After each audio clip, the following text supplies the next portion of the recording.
ઉદલપુર અને જાનીપુરા ગામના ગ્રામજનોએ બીડી પટેલ કોરી ખાતે ચાલી રહેલા બ્લાસ્ટિંગ સામે ઉગ્ર વિરોધ નોંધાવ્યો છે। ગ્રામજનોનું કહેવું છે કે સતત થતા ભારે ધડાકા, ધૂળ અને જમીનમાં અનુભવતા કંપના કારણે વિસ્તારમાં ભયનો માહોલ સર્જાયો છે।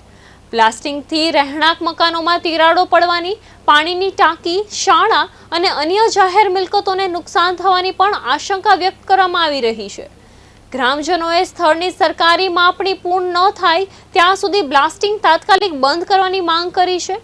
સાથે જ એટીઆર સહિત તમામ મંજૂરીઓની તપાસ કરી ગેરકાયદેસર ખનન અથવા બ્લાસ્ટિંગ સાબિત થાય તો જવાબદારો સામે કડક કાર્યવાહી કરવાની માંગ ઉઠાવી છે।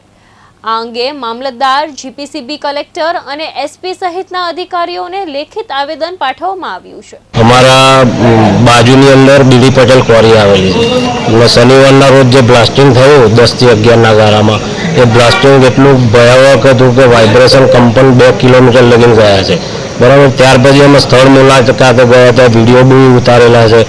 તો આ લોકો 15 થી 20 વોલ વેગનના મારે છે, એની સાઇઝ 4.5 ઇંચ હોય છે, બરાબર છે। તો આવું બ્લાસ્ટિંગ ના થવું જોઈએ। અને સ્થળ પર ગયા તો ખબર પડી કે અમારા ગામમાં જે કોતર પાછળથી જાય છે એ અડધો કિલોમીટર ખાઈ ગયા છે આ લોકો। અમારા જાનીપુરામાં વારંવાર ઘણા જ મોટા બ્લાસ્ટિંગ થતા હોય છે અને બ્લાસ્ટિંગના લીધે ઘણી બધી પરેશાની થાય છે।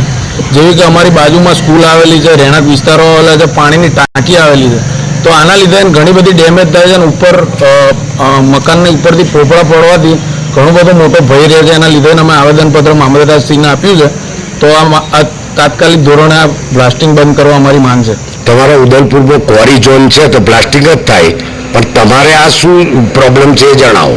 પણ આ બ્લાસ્ટિંગ બહુ જ મોટું કંપન થાય છે, એના લીધે ઘરના જે પોપડા આવે છે એ પોપડા નીચે પડે અને માથામાં વાગવાનો બહુ મોટો ભય છે। તો કંપન ઓછું થાય, બ્લાસ્ટિંગનો અમને કોઈ ભય નથી કે બ્લાસ્ટિંગ ના થાય।